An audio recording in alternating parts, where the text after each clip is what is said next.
The following is a conversation with my best friend and one of the smartest human beings that I know, Marco Montoto. Together, he and I have worked creating most of the content that has come out on this YouTube channel over the years.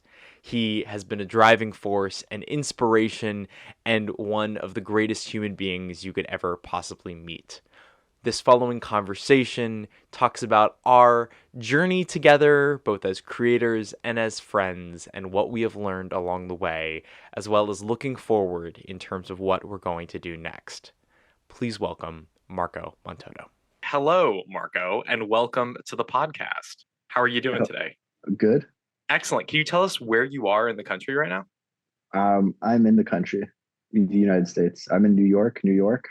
Do you want my postal code or is that too much? No, that's plenty. 10025. Yikes. Yikes. Somebody might hunt you down. I want to talk about Gentle Embers Media, and I wanted to I thought it was a cooking show. That's why. Anyway, sorry. Gentle Embers Media. Gentle Embers Media, of which you have been a part of former iterations for a very long time. Just two names before Gentle Embers that I was involved in. So initially, it was, of course, Cousin Crew Productions. Because we're cousins. Because you and I are cousins, obviously. And then following that was the name M to the fourth Productions, which was really, really difficult to spell. Yeah. And so Gentle Embers Media was decided upon as the name. It's the first one that's not a production. It isn't a Productions. Yes, that's true. That's true. You know, we ran through, I've realized naming things can be one of the hardest steps in any process. And once you have a name, it feels so much more solid to do everything else. Yeah. But naming has been an issue the whole time. And I knew that Cousin Crew could not be the name forever. I hope that Gentle Embers Media. Oh, there was another name, a brief name that existed between M to the fourth Productions and Gentle Embers Media. Do you remember what it was? Do I remember what it was? 30 seconds on the clock. It existed for about a year. I don't know if any IP was released under this name. I think I need another hint. I don't know why I don't remember this. It only consisted of numbers. Oh yeah, 2931. 2931 Productions. Yeah. And I love that name. I registered with that name. I did not think that the SEO on having a series of 4 numbers that had no significance to anyone else would be good enough to actually launch a media company. Okay. Yeah. Because you start typing in 2493 Productions. You're like, that's not it. Wait, it's 2391. Oh, wait, that's right. Like, because brains don't do numbers as good as words. They don't. There's no association. It's just random information, random Numeric, data. Yeah. But you've been with this company for a very, very long time in different capacities. This is true. And so where do you feel like you started? Like I'm curious what your first memory is of us working together. My first memory, I believe, was the Red Crystal. The feature film. Yes. Yeah, the feature film, which I was just a lowly little actor for. I was just the talent on screen. Yes. Yeah, it was your first original feature film or no? I think it was my. Because I know Lunch Money and Wonka came out before that, but right. I made those were adapted screenplays. I made Willy Wonka when I was 9. I made Lunch Money when I was 12, and then The Red Crystal was my first original film. It was also my first feature film, right? The other two are shorter, and this one was 90 minutes long. Yeah. Which, to think back of shooting 90 minutes worth of material at 14, I was 14, you were a little younger than that, is kind of insane. Pretty ambitious. You were brought on at sort of the 11th hour to fill a role of another friend of mine who was going to play the part and backed out at the last second. Yeah. And I didn't really know you, but I knew of you. And so I called upon you and I said, hey, would you be willing to actually come out and shoot this? And to your credit, you like dove headfirst into the project. Yeah. You called me on a landline telephone. I remember picking up a landline telephone. That's how long ago this was. This means we go way back, man. We go back to the landline days. Yeah. And what do you remember about that project? Because for me, I was writing, directing, kind of helming the ship on that one. What was your kind of experience of working on the Red Crystal, as far back as that was? It was just crazy. It was unlike anything someone my age had experienced. You don't see a lot of other people that age making movies that are full movies, especially not in Ohio. It was very novel and fantastical in a way. And We there were green screens. There were so many green There were screens. maybe too many green screens, but when you're a kid and you see a green screen, you're like, whoa, the possibilities are endless. This We is really serious. used green screens in place of any texture. You know, it Yeah. wasn't like we would put an actual world behind it. We would put like brick or Uh, stone or like metal or yeah. something. Yeah. And we weren't like far enough away from the green screen many times. Where like if you stand a little bit ahead of the green screen, you can sort of create the illusion of depth, but we were right up against it. And it would like sway in the background when people moved. Yeah. We were shooting in a two-car garage, of which Yeah. half was full. And so we had basically the one car width, but we weren't Mm-hmm. shooting long ways for some reason. We were shooting sideways. So the maximum width we had between the camera placement and the green screen was the space of a one car garage, which is probably like 11 Yeah. feet or something. Like it was a Yeah.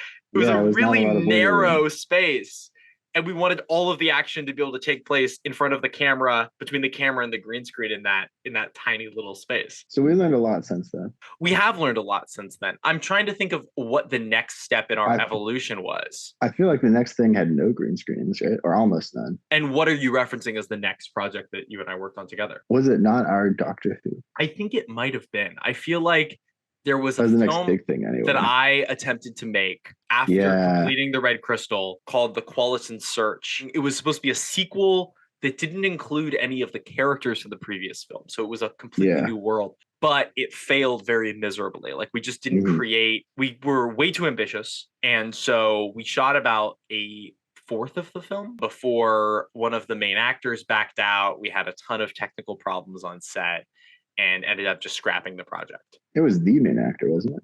It was the main Or actor. right, which is that's sort of a difficult one to work around. It is. It is. And I think because we were so young, right?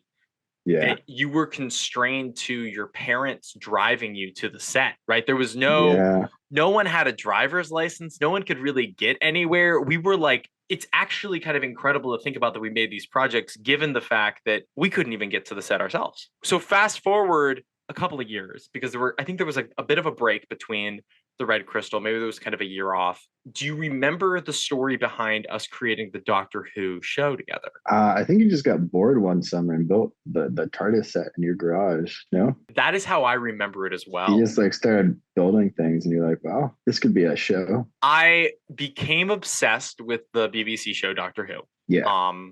And we had not filmed anything since the Qualitan Search, and I was getting a little antsy and started to build a set in my garage for a TARDIS, mostly just for my own enjoyment. Mostly just Yeah. because I wanted to have a TARDIS set in my garage because I thought that would be cool.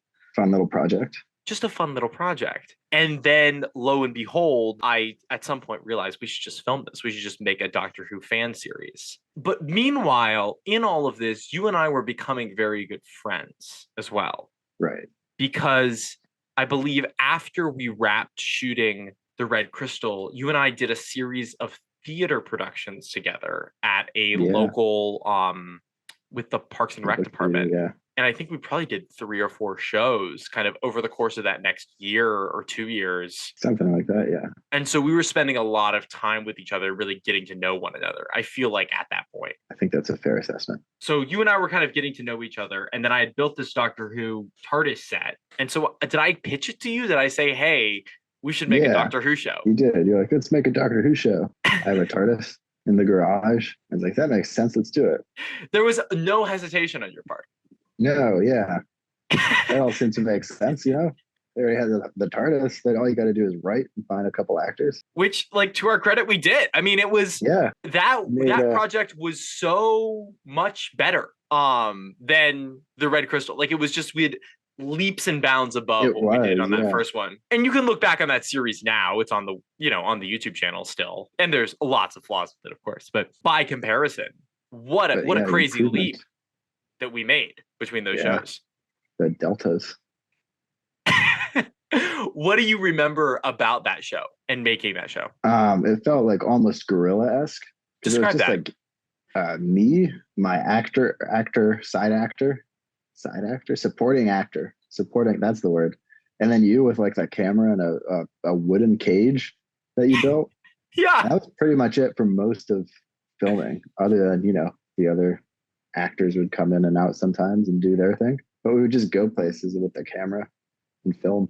And it kind of worked because of that. And yeah, it worked very well, especially for what the show was, because it was not overstaffed at all, which meant it was very efficient. And the sorts of things we were shooting didn't need a crazy amount of setup or external, pieces. So it was just like very high energy because it was the three main, the three main people in the crew slash cast clicking together. And yeah, it was just, we moved a lot faster than other productions. We shot so fast. It wasn't that bad either in terms of we were doing a lot of setups, we were doing a number of takes, we were shooting things with Mm-hmm. different angles, but we could just get through material so quickly. Yeah. And someone else could come in for a day and guest star on an episode, and we would shoot for 6 or 8 hours with them, and then we were good. Like we would get all the material we needed. What, like 5 episodes of the first season and then 1 episode of the second season? Do you remember what happened with the second season? Yeah. We shot multiple parts of episodes and then you started editing it and you're like, "Ah, wait a second, this was not correct in the writing process. Well, it's too late to fix it now. Let's just end it with our lead dying." That's exactly what happened. Yeah. It was supposed to be a cliffhanger where he wasn't actually dead. I think it is a cliffhanger if you watch the episode. That's true. So it is a Because cliffhanger, but the relief never comes. It's like shows that get canceled on a big cliffhanger, except we canceled it ourselves. so fast forward to the next major project that we did. Right. Must have been Band for Hire. Yeah. Yeah. Band for Hire. The greatest thing that never saw the light of day. Exactly. We should Yeah. describe this because I think, well, this is an insider thing that people know about. The audience at large it just has no idea what we're talking about. We talk about Band for Hire because no part of this was ever released at all, besides a single snippet on an old episode of Sam and Bishek. Yeah. Well, it was a sitcom. It was like a true 3-camera sitcom with only 2 cameras. Nice cast of lovable rapscallions living in LA trying to make it big as a rock and roll musician band. So it followed like 3 guys who were trying to be a band and their 2 of their friends. We were the 2 of the guys, and we wrote it as a sitcom and we filmed it as a sitcom. And it was pretty good, we thought. But then it got censored, hardcore censored, because we were writing like themes, adult themes, but acting them as 15-year-olds. So there was a little bit of like cognitive distance. Whoa, okay, that seems a little strange. Yeah, so it ended up just being like a big learning experience, sort of like a training, like a class almost on like a hands-on course of making something. And To then make we a had sitcom. some new skills. Well, and I do respect that we didn't release it because Yeah, there yeah, were watching it back now, there's some pretty severe sexual undertones. yeah, And everyone in the show is a minor. Like yeah, every actor, every character is a yeah, yeah. minor. No, the characters are Or adults, sorry, the characters are adults. Yes. but the actors are minors. We're The all playing actors like playing the characters are minors. mid 20s year olds, but we're all like mid 15s year olds. It was almost like we were trying to write ourselves now. Yeah, And to our credit, it wasn't that bad of writing. yeah, it wasn't that far off, and it was, we had some good bits in there, but Did not end up releasing it. no, But learned a ton, as you said, right? Like that's, yeah, I do feel like on Band for Hire, we learned so much about how to run a set. It was also another yeah, very yeah, yeah. efficient shoot because we shot 5 25-page episodes over the course of 6 weeks. Yeah, pretty good. And as exhausting as that was, it was also a really, really cool experience to make something on Yeah. that scale. And cold, a Describe. cold experience. Oh, because We were of in a garage in the like winter fall region of the year, and there with was no, no heating. And we were all like, oh, well, they're supposed to be in LA, so they'll have to wear t-shirts all the time. oh, it was we there was the one poor actress, Emma, she like nearly froze on that Yeah. shoot. That was rough. That was really rough. Yeah. Everyone was huddled around space heaters in the breaks between scenes. I forgot how cold it was. Yeah. Yeah. That was But bad. you can get away with stuff like that when you don't have unionized actors. And you use minors, right? Like if as long as Yeah. you don't have people over 18, it's a lot easier to kind of get away with that sort of thing. Yeah. So that I think was sort of the majority of our kind of main path together in terms of big projects Yeah, those are for film. the big points. And between all of those were tons and tons and tons of small projects too. Yeah. I was just Comedy looking shorts. back at, we made a podcast years ago called the Cousin Crew Podcast, Whoa, I forgot of about which that. many episodes still exist. They're all unlisted or Mm. privated on the channel, but there are I think we provided a couple dozen episodes of the Cousin Crew podcast back in the Yeah, day, we did. which was crazy. It was very crazy. We also during COVID tried to produce a show. We did. Yeah. Over the summer. The opposite problem of Band for Hire, where it was super hot because we were in the same garage with no cooler. We spent a But lot of our childhood in that garage. yeah, the other problem with that was that we did them all in long takes that were impossible to edit, and it was so slow. It was so slow and not funny at all. We basically tried to make Good Mythical Morning and failed Yeah, so bad. so bad. We should have, looking back, we should have made an episode, edited it, watched it, Seeing if it had the goods. yeah, made If not, what to adjustments, change. Yeah, right, and then shot again. But instead, we shot 30 episodes, yeah, just in a row. just all. Like we'll shoot them all first and then edit them together, and it'll be fine. It'll be perfect. It was That not. we're thinking ahead. We're thinking like business people. Oh man. Oh man. Yeah, Yeah, that was bad. That was really bad. But also, again, a big learning experience. yeah, But and a still, good time. a good time. We hung out. It was fun. We played weird games. What do you think? So obviously, you and I made films together for a decade ish. We're coming up on it right now. We are, yeah. What do you see as sort of some lessons, overall pieces that you've learned in the course of that time? Some lessons. Well, there are a lot of technical lessons as far as like, this is how you handle a set. This is how you handle actors, edit your things, have multiple people looking them over. Reflecting back on the last decade, right? And we go all the way from making something like The Red Crystal all the way through Yeah. Band for Hire. And then there were, there was that short film that we did, Oh yeah. Artistic obsession. Artistic Obsession. There was, you even worked on Unnerved quite a bit. The film that came out a couple of months ago, Yeah, but yeah. we shot a year or two ago. I believe you worked on the film Magnets that's going to come out at some point that we have shot. So like you and I have worked together for a very, very long time. And I'm curious what you think about, did that have an impact on your life? Are there things that you think about because of that work? Yeah, it definitely had an impact on my life. It definitely opened up like a whole new world of skills and possibilities and interests that I probably would not have gone into without that. Because I'm studying computer science right now. I probably would have been more purely just like that sort of guy doing math all the time. But now I'm thinking of more artistic things, and I like a side job editing videos. So that like, very practical way, it clearly affected my life. But yeah, it also gave me an appreciation, I guess, for art and for good teams and good friendships. Because like I feel like we would not have been nearly as productive or successful or enjoyed our time making these things if we hated each other. We're like one of those teams. It was So, like a certain camaraderie in the work. We would hang out to do these projects, but really we're just hanging yeah, out. yeah. So it spawned this great friendship as well, which is another great thing. It is funny, like talking to other people that had maybe more quote unquote normal childhoods that Uh-huh. weren't spent sweating or freezing in a garage. shooting video. Right. Like I feel like there were a lot of really, really valuable pieces to doing that, right? Like actually being out there and actually like we're gonna make a thing, and then we Yeah. actually do it. And often we fail. Like our batting average Uh, isn't 100%. Like Not at all. we By just no ran through a bunch of means. projects that we never released, and we could do a whole other podcast talking about the things that we had planned that just never came to fruition. Yeah. But you learn much more from those things than from either things that go well or things that you don't do at all, especially.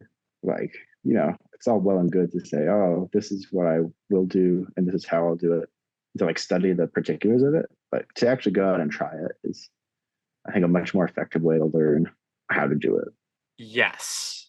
I think there's a danger in that too, Yeah. that because we didn't have kind of formal schooling in terms of how to go from concept to pre-production to production to like we didn't know what that path looked like, that we would mess Yeah. up a lot and probably built habits that are not, they could be healthier, right? Like I've found when I kind of went through a more traditional film school that there were a lot of Hmm. pieces that I had to unlearn Yeah. from my time making films myself in order to relearn a more correct way to do a thing.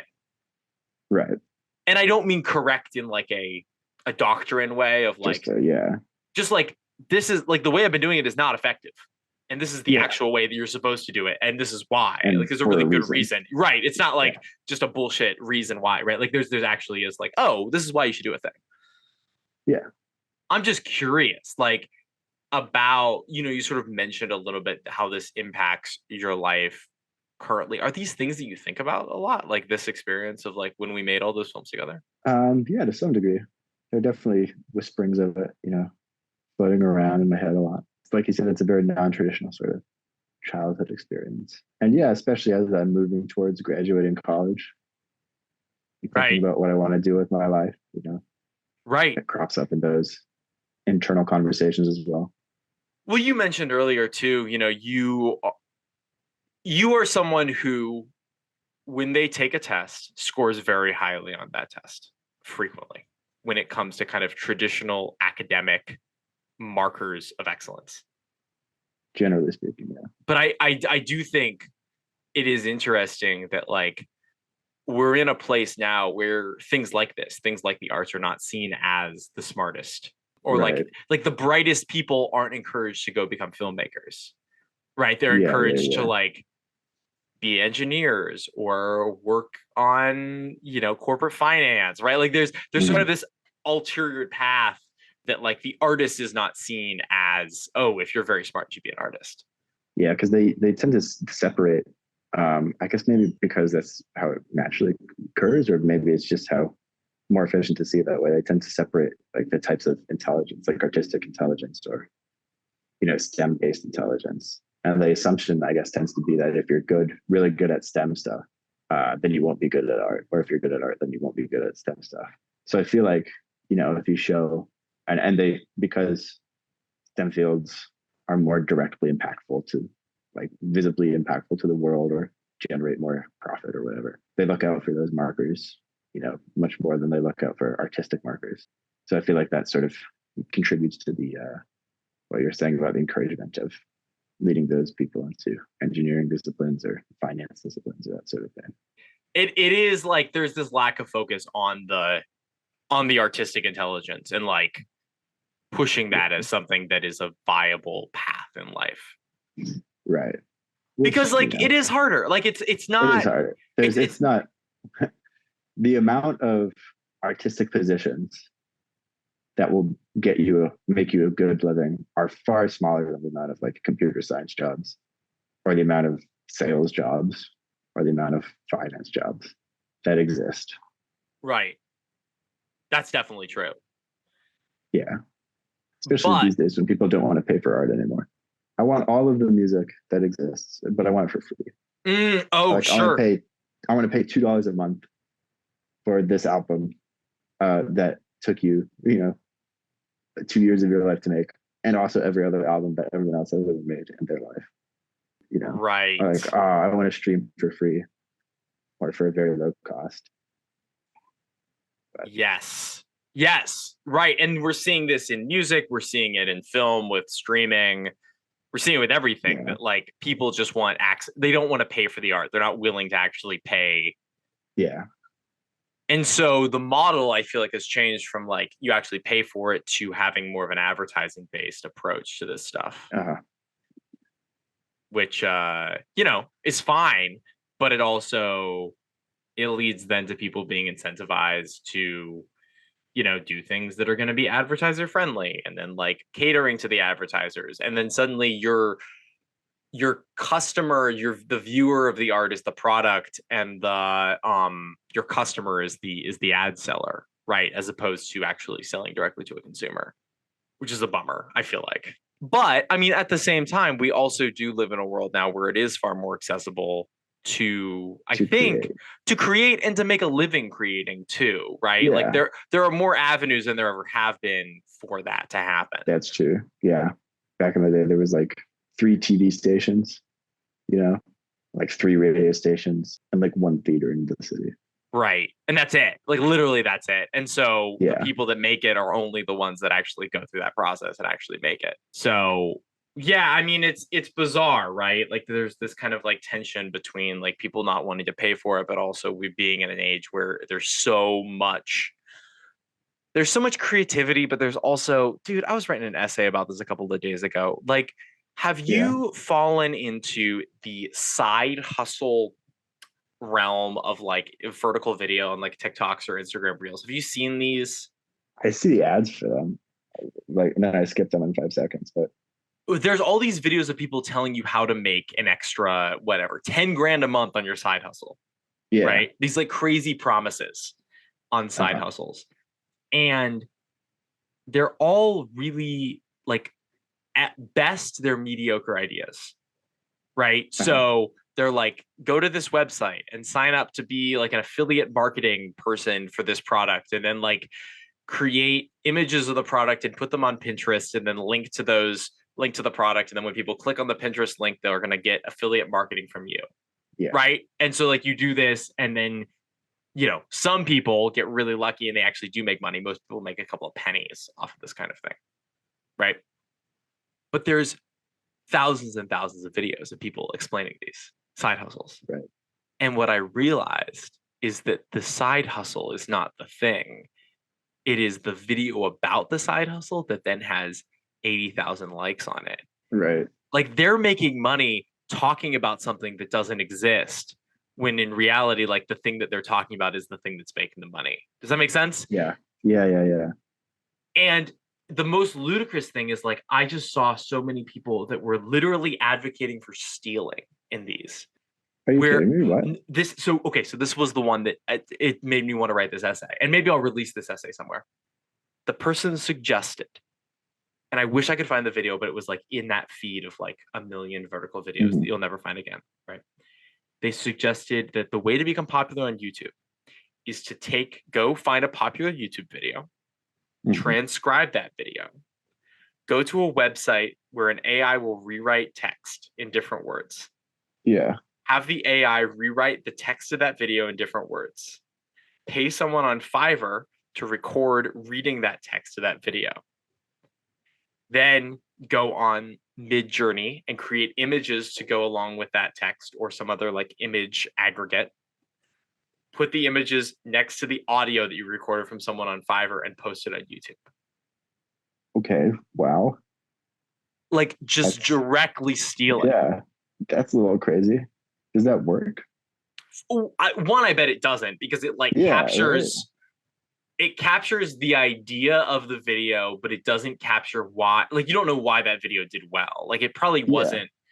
And like maybe there were good ideas in it, but it was probably the personality of the person and the way it was told and the way it was edited. Like there's Right. probably a million other reasons why. But I was just Mm-hmm. shocked that like literally the big breakthrough skill of this is like steal it, just take it. Theft. Yeah.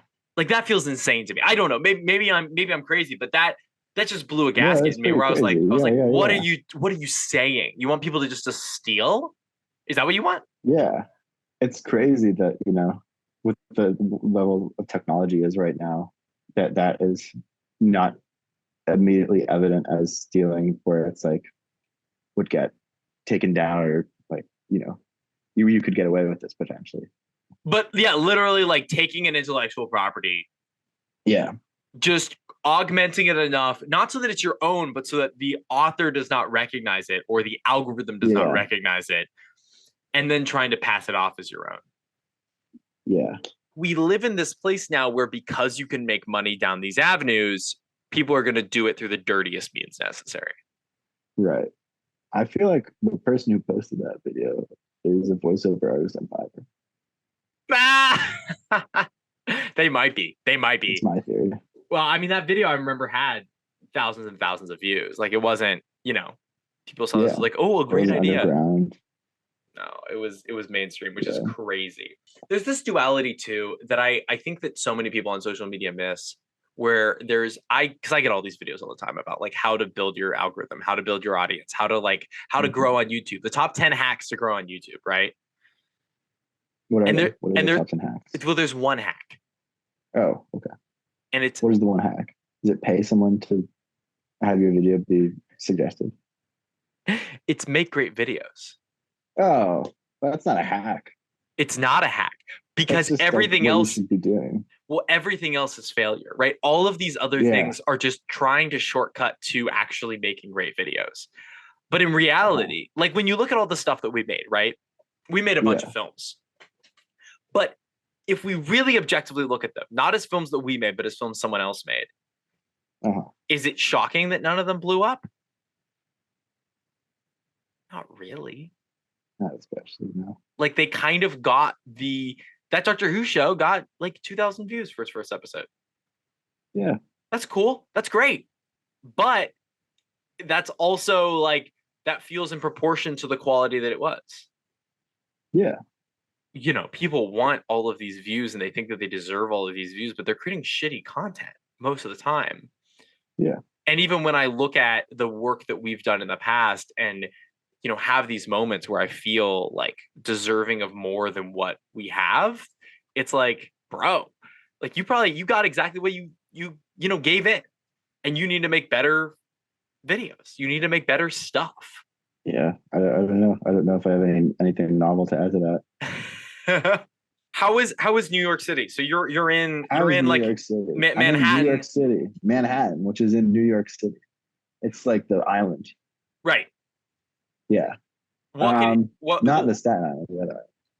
But, what have you seen? What's been going on in New York these I days? haven't seen many of the things. I have not seen the Statue of Liberty yet up close. I've seen it like from the train to Brooklyn, but other than that, I haven't seen it. I haven't been on the Staten Island ferry, but I've seen the Empire State Building from the outside, Did and we I've seen not all go the on the Staten people, Island ferry? and I've seen the Times Square. We did not. We went on the Governor's Island ferry, Oh, got it. which Got is it. to a different island. And when I went to Staten Island, I took the bus. I have not made it to that ferry yet. What have I seen? A lot of people. I was here in the summer for the first time. There are a lot of people here, and there's a lot of trash on the streets. And are you enjoying it? Like what are some of the pros cons that you're feeling it about New York right now? There are ups and downs. It's always alive, which is nice. Like if you go out at any hour of the night, there will be other people around. It's fun to see. I feel like it's not as sleepless as people would say it is. Maybe I just haven't found the right parts yet, Right. and maybe it like sort of is still recovering from COVID a little bit. But Sure. it's got some charm as New York City, but I don't think it's for me because it's a little too cramped for me. You spent some time in New York now. Where do you Yeah, feel drawn to at this point in your life? the West Coast Yeah. where the sun is always shining. No, yeah, I probably not New York. I feel like I don't know, it's not for me. But I feel like I need somewhere with more space, and I do like warm weather, so probably either the West Coast or maybe somewhere in the middle. Sure. Sure. That makes sense. I'm Figure it vying out. for you to move back here. I like Yeah, I know you are. I don't think I'm going to be successful anytime soon, but I Wow. am going to campaign for you to move back here. This is my job, or my goal is to be able to Yeah, offer you a job at this company. So, early days, right? If anyone's listening to this podcast in, let's say, 3 years from now, hopefully, Gentle Embers yeah, Media, big name for itself. It's got its shit going on. We're making a bunch of movies. We're releasing a bunch of stuff. I would love for I feel like you would be such a powerful player in this game and running a company like this. That'd be pretty cool. And it would be sweet. Like we could still make, we could make Yeah, some of the same we old could stuff that still we make used to it. make. Yeah, but newer and Newer. facelifted. Yes. Well, I want to remake the Band for Hire show. That's Yeah, that's but on my facelift. docket as like that's something we have like regardless of where you Yeah, live, we're yeah, yeah, flying you yeah, in. yeah. We're gonna remake this show. Right. Yeah. Which do you have some minors lined up? No, all adults. All Gonna adults. make them kiss on a couch after drinking vodka? Not real vodka, of course. It was water, and the kiss was the kiss was real, I guess. Kind of. As much as like a stage kiss is real. But Right. I want to remake this show. I feel like yeah, no, it there's has promise in potential. it. I feel like it has potential Different premise, as a same concept. characters. Yeah. Yeah, I as think like a high concept. one of the issues with that show is that you and I wrote each other really, really strong. Like Yeah, I because we wrote, knew each other. lines for you and you wrote lines for me that were really good. Yeah, And then we couldn't just have a sitcom with two people, we thought, right. which honestly we Who's probably done that should have before? done. Uh, That'd be interesting.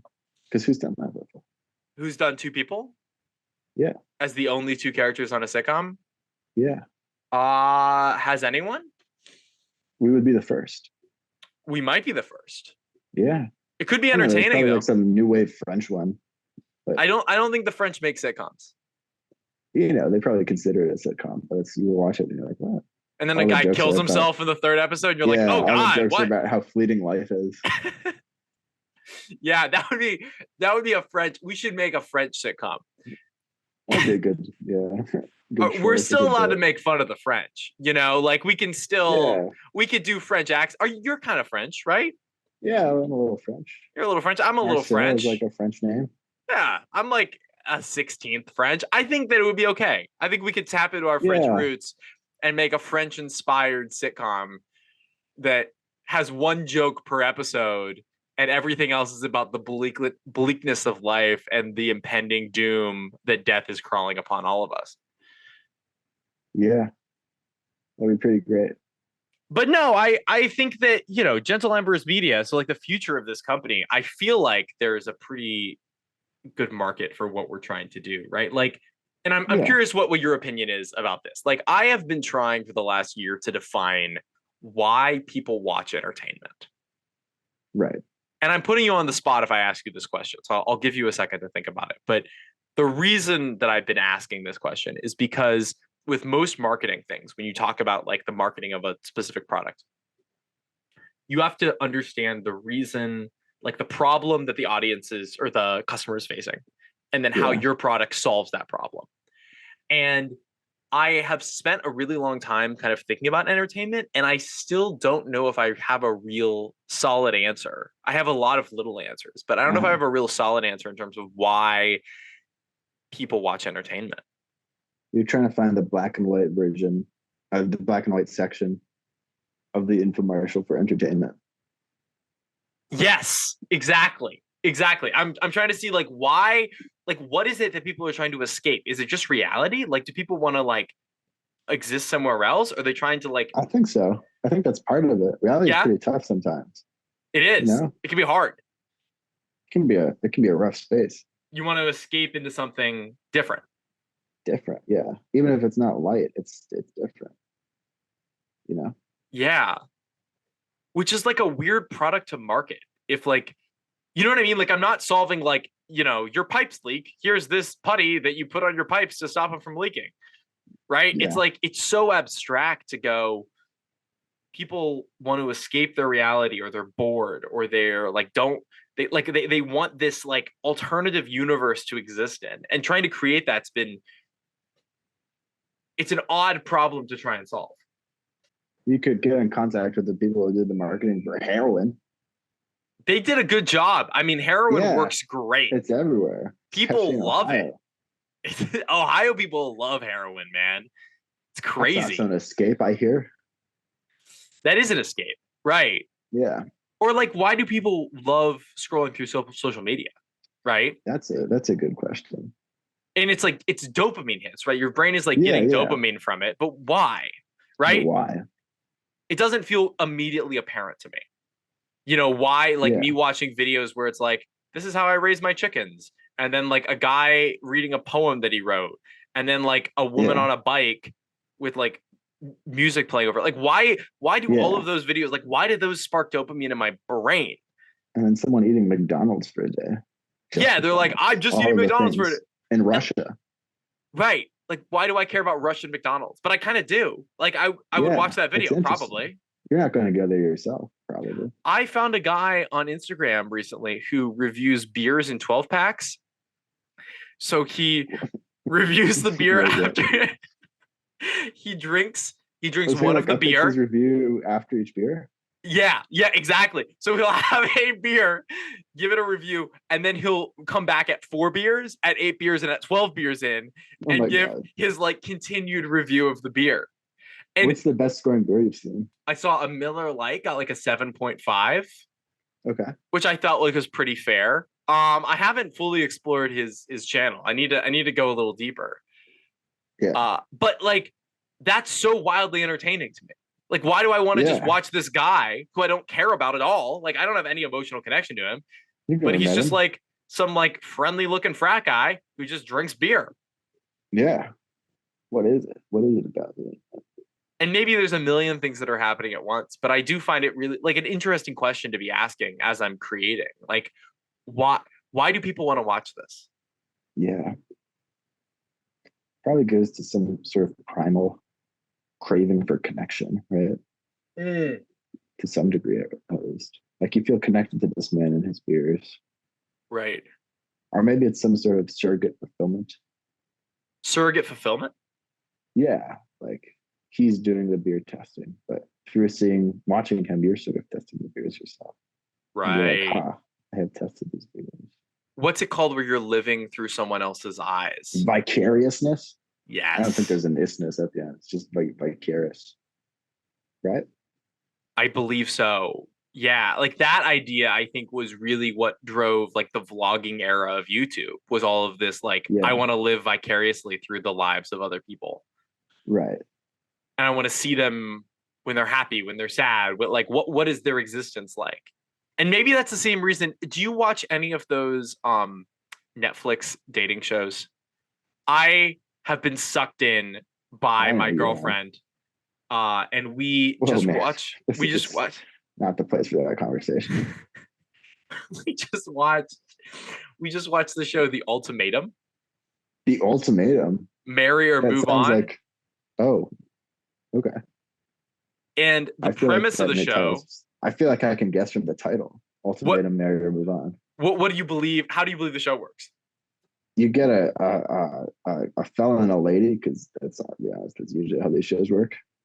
Um, and then they meet, and they have. I'm guessing they have a week together, and at the end of the week, they have to decide. Or it's probably the onus is probably on one of them, presumably the man, because to be honest, that's how these shows work. And he has to decide at the end of the week whether he wants to marry her or move on and see if he can get a better one. that that would be a really interesting show. I like Is because that that's not it? no, that's like Double or Nothing, right? Like that's like it feels like a gambling show almost. You know? No, In that box number 3, we have Sherry. um this show is they have a couple who's been together for a while, Oh no. and one member of the couple has given the other one an ultimatum to get married. Oh no. And then they all meet, and then they do a partner swap with somebody else. So there's like 8 couples or 4 couples or Oh something. So there's like no. 8 people. So then they all swap partners for 3 weeks to see if they actually want to marry the person or if they like being with someone else. And then they come back together for 3 weeks. And then at the end, they either decide to propose or not to propose to the person. Wow, that's so much crueler. These are like established relationships that they're picking apart on national television. Man, there was one that they had been together since they were 16 years old. They were the only people they had each dated. Oh no, how old were They were like 23 or something, right? they? Okay, okay. So they weren't at least they weren't like 32. No, no, they'd been together for like 7 years. That's still a long time. It is a long time. Wow. Did they stay together? They did. I'm They did guessing. stay Oh, together. okay. Yeah. That's We were very surprised. It was I believe they're still together.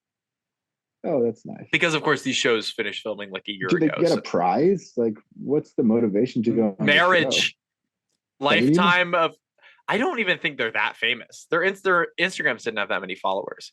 Yeah, but if you're on the TV, you can tell your friends you're on the TV, and that makes you feel good, Maybe that's it. I right? mean, Wasn't that the whole plot of what was the one with when Jared Leto was a druggie? Dallas Buyers Club. Darren Aronofsky. Darren Aronofsky. What about Darren Aronofsky and It Jared was Leto? he made the movie. He made the movie. It was called. What was it called? I don't have maybe I haven't seen this movie. It was Marlon Wayans and Jared Leto, And they're in a movie and his together. mom got addicted to speed Okay. I don't because she wanted to be on the TV. Requiem for a Dream. Oh, okay. Gotcha. That's what it was called. She wanted to be on the TV so she'd feel good about herself. Because obviously So that solves all your problems. so she got addicted to speed because she thought she was fat. Oh, was she? Not really. She was just like a lady, Oh, weird. But she had put on some pounds so she couldn't fit into like the dress she wore at his high school graduation or something. This is Mom? Yeah. Interesting. I've never seen this movie. Oh, okay. Sorry. It's okay. I won't tell you any more then. I should watch it, probably. You should, if you're in the mood for it. I've heard it's sad, which is why I probably haven't seen it. I don't Here's the always thing, man. I've heard it's the saddest movie ever, and you can't watch it more than once, or it'll just be too sad. And then I watched it. I was like, I could probably watch it again. It was kind of sad, but I don't want to spoil anything. But it gets like kind of crazy to the point where I'm like, okay, sure. it's like bending reality a little bit of like, I don't A know if little this would bit. happen. Yeah, yeah. It's a very good movie. It is very sad and soulful, I guess. Sure. Devastating is another word that would be used, probably. Got it. But great acting also. Brilliant acting and direction. Like Darren Aronofsky. I mean, he's You may know fantastic. from The Whale. I do know from The Whale. I don't know if I've seen his other stuff. He did Black Swan. I love Black Swan gave me nightmares. Black Swan I have not seen. Highly recommend it. But why is something like that entertaining? Like, why do people want to watch? I know. But they do, and you do, and I do, Yeah. right? Like, it's not. There's this like human thing where we want entertainment, but it doesn't even necessarily mean the entertainment is like happy or makes us laugh. Like, we just want to No. be entertained. You just want to feel something. You just want to feel something. You sound like a jaded cowboy in the third act of a Western. I just want to feel something again. Like drinks unlabeled whiskey in front of a campfire. Yeah, no, it's like, and maybe it's not a problem that needs solving that I need to know the answer to or anything like that. But it definitely, when I go into this realm of like making entertainment and actually making stuff that I feel like people want to watch, I feel like I want to know the answer in terms of like, why do people find it entertaining? I'll tell you what, if you found out the definitive answer, I bet you could get a PhD. I don't even have a master's. Where would I get a PhD from? I don't know. One of those schools. I just tell them, I go, I have an answer, guys. Yeah. And then they give it to me. I figured it out. And then you show them a thesis. Isn't that how it works? You write a thesis. I do not understand how PhDs work, but my understanding, as limited as it is that you kind of just work really, really hard and hope. Like that's what it feels like all that there is in the PhD process. Because they have to review your work. It's not guaranteed, right? Right. It's not like if you get these credits, then you get the degree. Yeah. You have to be like, these are my findings. And then a group of other people at the university will be like, okay, sure, or no, try again, and then you have to go labor in the libraries for 3 more years. Final thoughts. Let's talk about the new movie The briefly. Moon movie, the new movie, the Thanksgiving movie. I'll see you on Thanksgiving. I'm curious what your thoughts have been about Okay, this film, where yeah, you're at with it. So you're listed as an executive producer on I'll see you I on am Thanksgiving, listed as an executive producer and you are because an executive did producer. some I did some light consulting. Yes, but also Um, you have kind I of was on set. laid the groundwork of everything that came before this film as well. That's So true. Yeah, and literally the bathroom behind you, I laid the ground in. right. Yes, you did. You did. Thank you for that. No, it's really an interesting big step because it's another feature film. Right. But it like you can clearly see the culmination of I don't want to use the word culmination. That sounds sort of final, but Right. Yeah, yeah, yeah. like you can see Accumulation or yeah, the accumulation, the acumen that if that's how sure. acumen is used, but of all the lessons and mistakes we've made being corrected. So it like, you know, it looks and feels like a real movie, not to be corny, like I say it wouldn't, but which is sort of crazy because it was like, some actors who volunteered their time, some Right. crew people who volunteered their time, and then just like what used one camera in Columbus, Ohio, Pretty much. and we Yeah. made a full movie In 12 days. 12 in days of 12 shooting. days. Yeah, yeah, of shooting. There was editing and writing around that, but 12 days of shooting, which is pretty astonishing. And is there But latitude to go up? Sure. yeah, yeah, but it's like again, the deltas between projects are Yeah. pretty crazy. I Yeah. do I do feel like everything that we've made has prepared us to make the next thing. Yes. And Yeah. even when we fail, like the preparation and the work that we did still allowed us Are still, like we yeah. we still got those lessons to move on to the next project. Cause like ultimately those early things, no one's gonna watch them anyway. Yeah, And so there's probably lessons we learned on Band for Hire that it got applied to this film. for sure. For sure. Yeah. One of them, actually, that wasn't for Band for Hire, but maybe for Doctor Who or something else, being, don't write massive set pieces if you don't have access to them. Yeah. It's sort of this movie supports a theory I've had for a while, which is, I mean, it's not my theory in any way. It's very derivative. It's very, actually, probably a lot of people think this, but my opinion, I guess, my stance where I stand, which is that the most important thing is just the characters and their journey, right? Like that's all you really need to have a good movie. Right. And you need the technical aspects to not distract from it, but you need to have good characters who are compelling and have an interesting journey, which I think the Yes. movie does. And I feel like each project that we did, we've tried to grow on like that. That's been kind of a central thing that we've talked about for a while. Right, right. Like, can we just make people that are interesting on screen Yeah, and put them on some adventure that is fun to watch? fun to watch. Yeah, It's weird to make films and it's weird to make feature ones in particular just because it's so much material and you really don't know yeah, until you're in the edit whether you've actually made something decent or not. But right. I am excited for people to see this one. Like I do feel I do feel good about the work that everyone did. And like you said, everyone donated their time and energy and effort to make this thing happen. And it's kind of amazing that they did that because of the quality that came out of it. Like I do feel like Right. people put It in doesn't. a paid amount of quality for the work. Yeah, yeah. It doesn't feel free No, when you watch no, it at all. which I think is the goal. I think that's like one of the big goals. For sure. Yeah. But making something at this scale, it is necessary to have other people that are Yeah. helping you out. Like if you're gonna Yeah. do Yeah. a Yeah. 100 pages of material, it's like you gotta have a team in place to make that happen. Unless you're doing like a really experimental film, you have to have a Yes. team. Right. Right. But I'm excited to show it. I really hope, we've talked about trying to do something in New York. So I really hope we can get we can Yeah, get a we can that'd get be a New really York cool. screening happening. I want people everywhere to see this film. I'm very proud of the Yeah, work that we did on it, and I want the actors to really get the recognition that they deserve for the work that they did, and the crew, yeah, and like and the crew. people just put so much of themselves into it with this promise, that your name is attached to this. Like this is something that you can hold as a badge of the work that you've done for the rest of your life, Yeah, and I really want people to be able to take full advantage of that. Cool, cool. Well, I'm excited for the future of this company. I do hope that you'll continue to be a face that appears um, me too. as we move forward.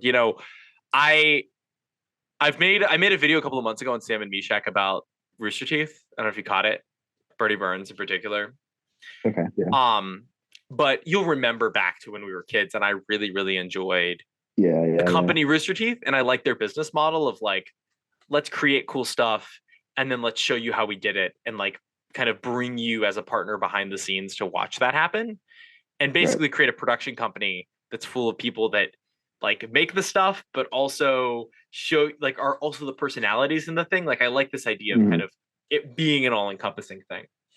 And Yeah. so right now with GE, like that is the goal with what we're creating. Like that's the goal is to create something that like has the people that actually make it are also the people on Uh, camera, and we can kind of like trade roles and make things that are cool.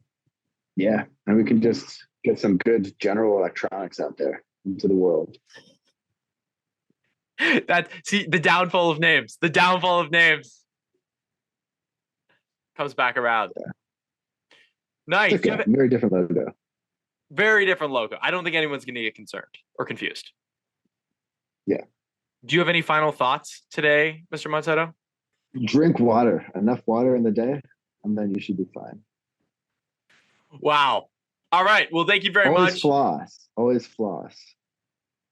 I appreciate it. Marco, thank you so much for being on the program. Hold Um, on to the people in your life because that's what really matters. oh, that was really lovely. Thank you. Everyone, thank you so much for listening. And I'll catch you guys next time. Peace. Yeah. See you next time. But You sorry, I mean you that's not won't. me. I will. Maybe I will. Maybe I'll be watching.